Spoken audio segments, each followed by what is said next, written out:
भारी बढ़ोतरी की है सरकार ने रेल किराए में, यानी भारी बोझ पड़ेगा आपकी जेब पर।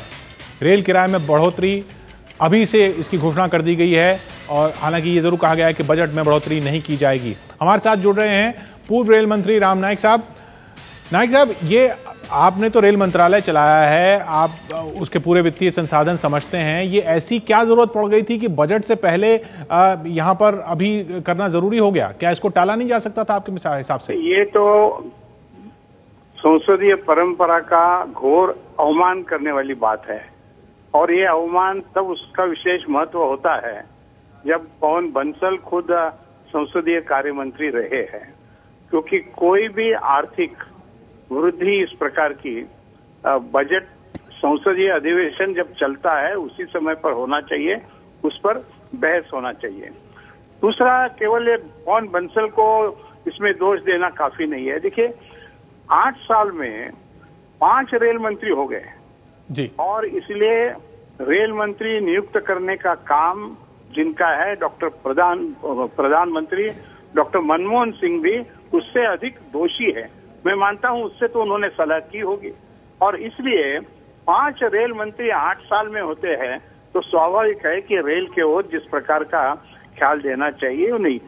आम आदमी पर रसोई का गैस, डीजल, पेट्रोल और उसके कारण महंगाई और महंगाई को चक्र को और दुष्ट चक्र के गति को देने के बाद ये और बड़ा हमला है और इसकी जितनी निंदा करे उतनी कम है। दूसरी एक बात है कि 10 वर्ष में हमने की नहीं ऐसा कहते हैं। भाई, आप 10 वर्ष में क्या सोए थे क्या? रेल मंत्रालय चलाना जो 24 घंटे चलता है उसके बारे में ये कहना कि 10 साल में हमने ये नहीं किया है, तो दोषी है आप। क्योंकि आज जिस प्रकार से यात्रियों को तकलीफ हो रही है, आप मुंबई में आकर देखेंगे तो रोज 9 से 10 लोग रेल के भीड़ में से गिरकर मर रहे हैं और ऐसे में इस बात को ख्याल देना चाहिए। मैं खुद स्वयं उनको मिलकर 15 दिन के पहले मैंने मिला था, उनको ये बताया था कि बहुत खस्ते हालत होती जा रही है रेल की, लेकिन व्यवस्था सुधारने के बदले उन्होंने रेल का किराया बढ़ा दिया है। यानी बीमारी कौन सी और दवा कौन सा, इस प्रकार से ये चित्र दिखते हैं संसदीय परंपरा तो क्या आपके मुताबिक ये जो इतने वर्षों तक नहीं बढ़ाया किराया, ये अगर बीच बीच में बढ़ाया जाता तो बेहतर रहता? नहीं, मेरा कहना ये है कि ये स्थिति ऐसी है कि हर साल में कम से कम बजट के समय पर देखना चाहिए और ये बजट के समय पर नहीं देखा तो जितना दोष रेल मंत्री लालू प्रसाद का होगा, ममता बनर्जी का होगा, उससे अधिक दोष प्रधानमंत्री का है। क्योंकि हो सकता है कि लालू प्रसाद जी अर्थ नहीं समझते होंगे, ममता बनर्जी नहीं समझते होंगे, लेकिन प्रधानमंत्री तो अर्थव्यवस्थापन समझते हैं, तो दोष तो उनका ही है। और जो घोड़े पर सवार है उसने ये कहना कि घोड़ा बराबर चल नहीं रहा है, ये गलत बात है।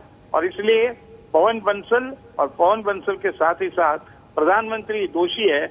आम आदमी पर जब अधिवेशन का संसद का अधिवेशन नहीं चल रहा है इस प्रकार का हमला करना गलत है और परंपरा के विरोध में है और इसलिए उसकी जितनी निंदा की जाए उतनी कम है।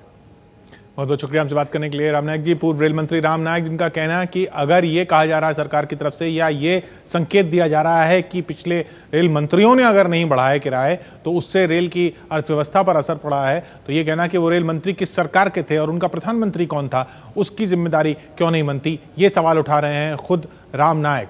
किस क्लास में कितना किराया बढ़ा है, आपकी जेब पर कितना असर पड़ा है, इस पर आप नजर डालिए तो स्लीपर क्लास पर सबसे ज्यादा बोझ बढ़ा है। किराया लगभग 19% बढ़ गया है स्लीपर क्लास का। आप अलग अलग जगह का अलग अलग किराया जरूर बढ़ेगा किलोमीटर के हिसाब से, लेकिन लगभग 19% किराए की बढ़ोतरी हुई है स्लीपर क्लास में। एसी थर्ड में लगभग 12% बढ़ोतरी हुई है किराए की। 19% स्लीपर क्लास में, एसी थर्ड में 12%, एसी सेकंड का लगभग 4.5-5% किराया बढ़ गया है। हालांकि ये इस पर निर्भर करेगा कि आप कितने किलोमीटर की सफर कर गए हैं। और इसी तरह AC फर्स्ट का किराया भी लगभग 9.5% बढ़ गया है, क्योंकि वहां 10 पैसे प्रति किलोमीटर की बढ़ोतरी हुई है। तो 9.5% AC फर्स्ट में, 4.5% AC सेकंड में, 19% स्लीपर क्लास में ये बढ़ोतरी हुई है। रेल किराए में भारी बढ़ोतरी, बजट से पहले बढ़ोतरी, 21 जनवरी से लागू होने वाली ये बढ़ोतरी आपकी जेब पर डालने वाली है बड़ा बोझ।